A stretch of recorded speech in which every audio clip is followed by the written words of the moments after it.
Hello students, how are you? You are watching a video of physics by Nansar, and today I am going to discuss about the concept of electric field intensity and the formula for electric field intensity, and then we will calculate the electric field intensity due to point charge.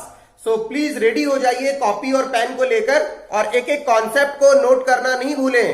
Okay, तो आज की class में हम लोग क्या देखेंगे, electric field का concept क्या होता है, इलेक्ट्रिक फील्ड का फॉर्मूला क्या होता है, उसके बाद फिर इलेक्ट्रिक फील्ड इंटेंसिटी का कॉन्सेप्ट क्या होता है, किसी भी पॉइंट चार्ज की वजह से r डिस्टेंस पर इलेक्ट्रिक फील्ड इंटेंसिटी का फॉर्मूला क्या बनेगा, इलेक्ट्रिक फील्ड इंटेंसिटी की डायरेक्शन क्या होगी, ये सभी चीजें आज हम लेक्चर में समझने वाले हैं. सो बी केयरफुल और रेडी हो जाइए, बिल्कुल कॉन्सेप्ट के साथ हम एक एक चीज को आज करने वाले हैं. ओके, तो बेटा क्लास स्टार्ट करने से पहले अगर हम बात करें तो 11th क्लास में आप लोगों ने ग्रेविटेशनल फोर्स पढ़ा होगा. ग्रेविटेशनल फोर्स जब पढ़ा था तो वहां कॉन्सेप्ट आया था ग्रेविटेशनल फील्ड का. ग्रेविटेशनल फील्ड का कॉन्सेप्ट क्या था बेटा, कि यूनिवर्स में कोई भी बॉडी है जिसका मास एग्जिस्ट करता है, वो मास जो होगा उसके अंदर एक प्रॉपर्टी होती है कि वो किसी सेकंड बॉडी को अट्रैक्ट करे. That property is called gravitational field. इसका मतलब ये हुआ कि एवरी बॉडी का वहां पर क्या होता था भाई, ग्रेविटेशनल फील्ड होता था. इसी तरीके से यहां पर क्या होगा कि every electric charge has its own electric field.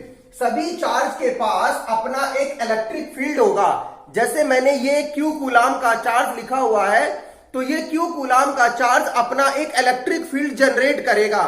अपने चार्ज के अराउंड चारों तरफ एक ऐसा रीजन क्रिएट करेगा कि अगर उस रीजन में कोई भी सेकंड चार्ज आता है तो उस सेकंड चार्ज पर क्या होगा, electrostatic force of attraction oblique repulsion apply होगा. तो देखते हैं बेटा, जैसे ये हमारे पास क्यू कूलाम का चार्ज है, ये एक बाउंड्री है, ये एक बाउंड्री है और हम बोल सकते हैं कि एक रीजन है.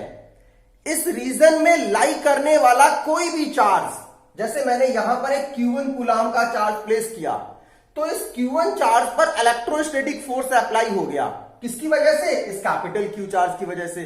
सेम अगर मैं यहां पर प्लेस करता हूं तो यहां पर भी क्या हो गया, एक फोर्स अप्लाई हो गया. किसकी वजह से, इस कैपिटल Q की वजह से.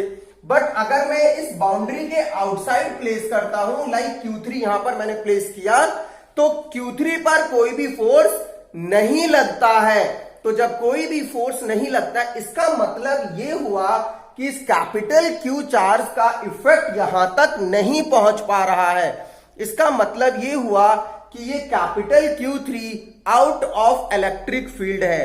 बेटा it is just an example, आपको समझने के लिए ये एक एग्जाम्पल दिया गया है कि किसी भी कैपिटल Q चार्ज के चारों तरफ का वो रीजन, जिस रीजन में अगर कोई सेकंड चार्ज आता है तो उस पर electrostatic force of attraction oblique repulsion लगेगा. तो हम ये बोलेंगे कि वो चार्ज क्या है भाई, इलेक्ट्रिक फील्ड के रीजन में है. और अगर कोई चार्ज उस रीजन से बाहर आता है तो उस चार्ज पर कोई भी फोर्स नहीं लगेगा, वो उसके इलेक्ट्रिक फील्ड से बाहर चला जाएगा. इतना कॉन्सेप्ट समझ में आया होगा. फील्ड का मतलब ही होता है बेटा बाउंड्री. आपने ग्रेविटेशनल फील्ड भी पढ़ा था, यहां इलेक्ट्रिक फील्ड पढ़ रहे हैं, आगे की यूनिट्स में आप मैग्नेटिक फील्ड भी पढ़ेंगे. तो जो भी सब्सटेंस होता है उसका एक अपना फील्ड होता है. जैसे चार्ज का अपना एक फील्ड है, इलेक्ट्रिक फील्ड, मैग्नेट का अपना एक फील्ड होगा, मैग्नेटिक फील्ड, मास का अपना एक फील्ड होता है which is called gravitational field. तो बेटा अगर हम देखें यहां पर, तो ये जो कैपिटल Q चार्ज है, कैपिटल Q चार्ज क्या कर रहा है, इलेक्ट्रिक फील्ड जनरेट कर रहा है. तो जो चार्ज इलेक्ट्रिक फील्ड जनरेट करता है उसको हम बोलते हैं सोर्स चार्ज. ये आपका सोर्स चार्ज है, ये बेटा आपका सोर्स चार्ज होगा. जो चार्ज इलेक्ट्रिक फील्ड जनरेट करता है उसको सोर्स चार्ज कहते हैं. और ये सोर्स चार्ज पॉजिटिव भी हो सकता है और नेगेटिव भी हो सकता है. Source charge may be positive और नेगेटिव.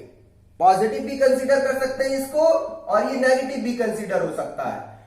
बेटा ये जो मैं स्मॉल Q1, Q2, Q3 ये सभी जब मैं प्लेस कर रहा था, किस लिए प्लेस कर रहा था, check the presence of electric field. किस लिए?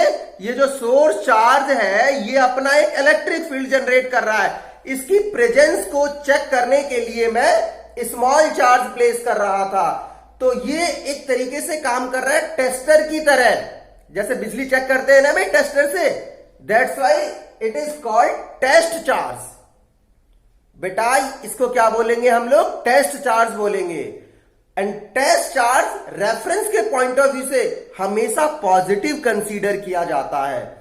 टेस्ट चार्ज को हमेशा बेटा पॉजिटिव कंसीडर किया जाता है, जबकि सोर्स चार्ज पॉजिटिव भी हो सकता है और नेगेटिव भी हो सकता है। तो बेटा जो इलेक्ट्रिक फील्ड है, इलेक्ट्रिक फील्ड के कॉन्सेप्ट में हमने ये देखा कि व्हाट इज इलेक्ट्रिक फील्ड। उसके बाद फिर मैंने ये बताया कि जो चार्ज इलेक्ट्रिक फील्ड जनरेट करता है उसको हम सोर्स चार्ज कहते हैं, और जो चार्ज इलेक्ट्रिक फील्ड की प्रेजेंस को चेक करता है उसको हम टेस्ट चार्ज कहते हैं।